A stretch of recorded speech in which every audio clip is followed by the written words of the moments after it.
বিসমিল্লাহির রহমানির রহিম।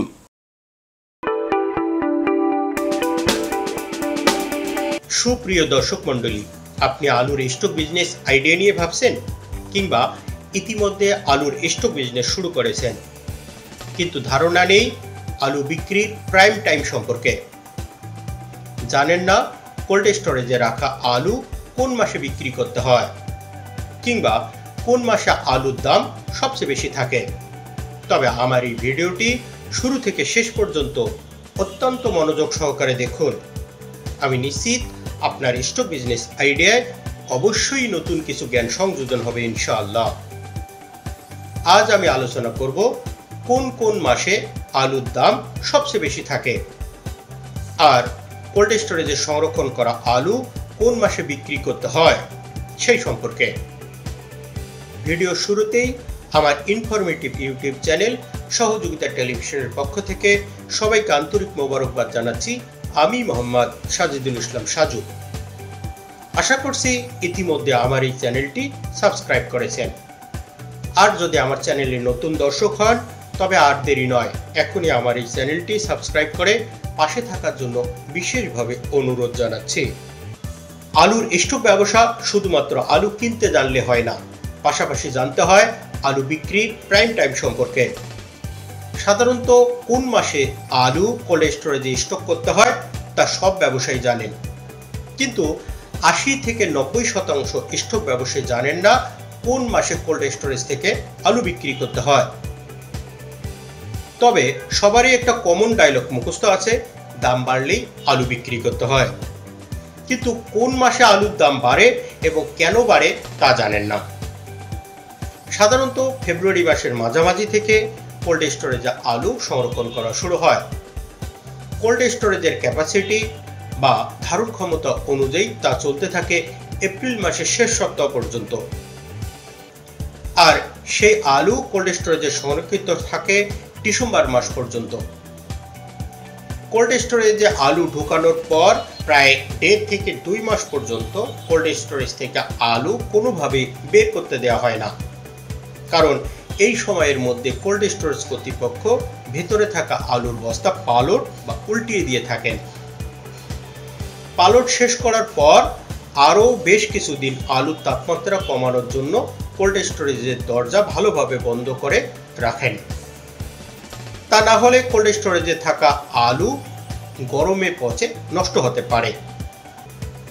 এপ্রিল এবং মে মাসে কোল্ড স্টোরেজ থেকে আলু বের করা না হলেও কৃষকের ঘরে এবং অহিমায়িত ঘরে আলু সংরক্ষণের কারণে মার্কেটে আলু অ্যাভেলেবেল থাকে, তাই আলুর দাম খুব একটা বাড়ে না।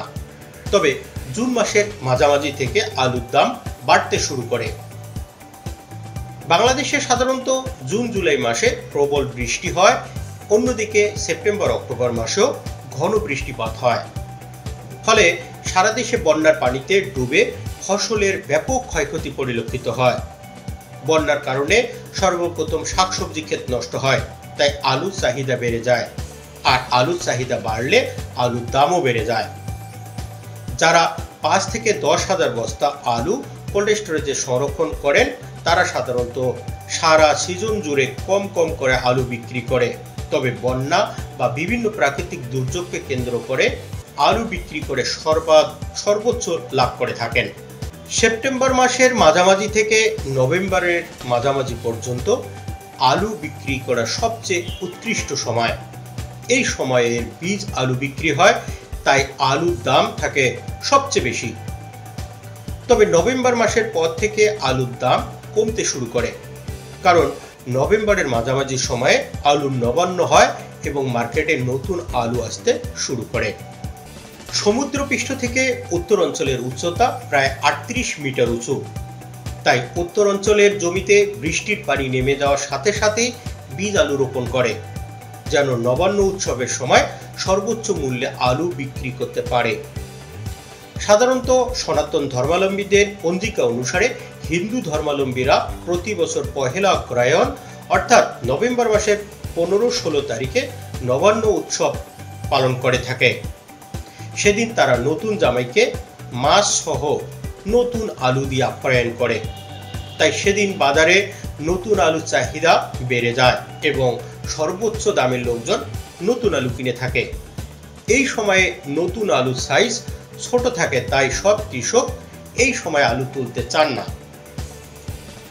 তাই নতুন আলু বাজারে অ্যাভেলেবেল হতে আরও 10 থেকে 15 দিন সময় লাগে। ডিসেম্বর মাসে পুরাতন আলুর দাম একদম কমে যায়, কারণ পুরাতন আলুর চামড়া মোটা হয় এবং স্বাদ কমে যায়, খেতে মিষ্টি লাগে এবং আলুর ভিতরে কালো হয়। আর ডিসেম্বর মাসের শেষ দিকে পুরাতন আলু আর বিক্রি করা যায় না। সর্বোচ্চ দামে আলু বিক্রি করার জন্য এই প্রিমিয়াম টাইমগুলো ফলো করে আলু বিক্রি করতে পারলে আলুর স্টক ব্যবসায় সর্বোচ্চ লাভ করা সম্ভব। আপনাদের জ্ঞাতার্থে জানিয়ে রাখি, আলুর স্টক ব্যবসার আদ্যপ্রান্তে আমি সর্বমোট 15টি ভিডিও তৈরি করার পরেও আপনাদের বিশেষ অনুরোধে গবেষণামূলক আরও 10টি ভিডিও করার